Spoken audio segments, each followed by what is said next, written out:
مونده ای وسط پیشونی، یه زخمی که تو همیشه میمونی، به جون خودت درد بی درمونی.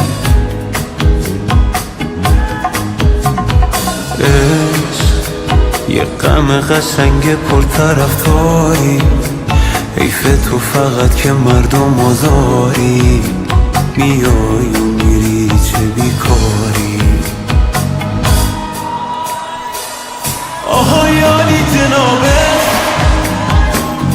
فرشته عذابش، حریف تو نمیشه این قلب بی صاحبش. منو دیوونه میخوای تو اینجوری خوشیش، ولی بازم دمت گرم چه زیبا میکشیش.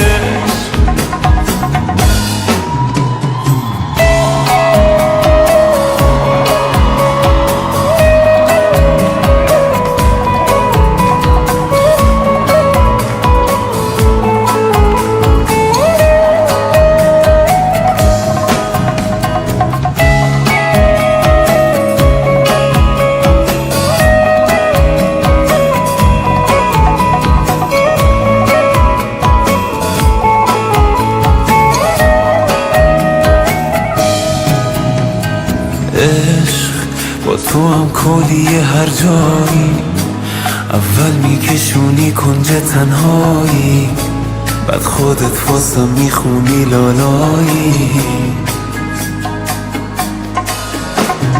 عشق با یه آهنگ توی گشت شبونه، گاهی حتی با یه عطر زنونه، پیدات میشه با هر بهونه. آها یالی جنابه، فرشته عذابه، حریف تو نمیشه این قلب بی صاحبه. منو دیوونه میخوام تو اینجوری خوشیه،